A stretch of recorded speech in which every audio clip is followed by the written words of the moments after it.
Assalomu alaykum do'stlar. Sizlar bilan bu videoda Javaning bir qismi bo'lgan JVM haqida gaplashamiz. O'zi bu video kimlar uchun? Dasturlash endi boshlagan, mustaqil o'zi o'rganayotgan do'stlarimiz uchun qisqagina video bo'ladi. Albatta ChatGPT orqali o'rganishingiz ham mumkin. Aslida bu videoni o'zimni bilimlarimni mustahkamlab turish uchun chiqaryapman. Va boshqalarga ham manfaatli bo'ladi degan umiddaman. Keling endi JVM arxitekturasiga to'xtalsak. Biz bu videoda chuqur JVM ichiga kirib ketmaymiz. Faqat o'sha JVMdagi jarayonlar va ichlaridagi, ya'ni ham ichidagi jarayonlar bilan birma-bir alohida videolarda gaplashamiz.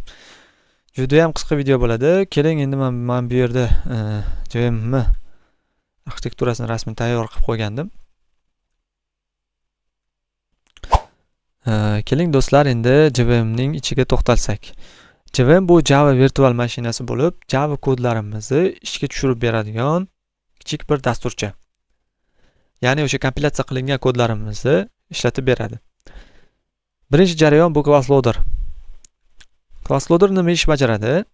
Ya'ni o'sha kompilatsiya qilingan kodlarimizni JVM ga yuklash ishlari bilan shug'ullanadi.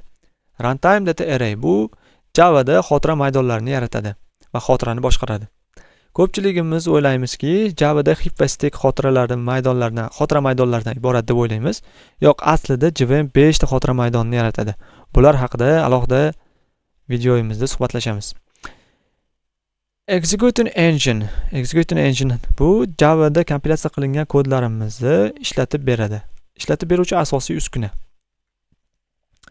Native method interface va native method library, bular ikkitasi bitta jarayon bo'lib, Javadan tashqari native kodlarimizni, ya'ni C++ ga o'xshash kodlarimizni Java proyektimizda yoki Java programmamizda ishlab berishini ta'minlaydi. Qisqacha mana shu videoyimiz JVM haqida bo'ldi do'stlar. Do'stlaringizga ulashib qo'ying agar foydali bo'lgan bo'lsa. Keyingi videolarimizda JVMning ichlari haqida birma-bir to'xtalib o'tamiz.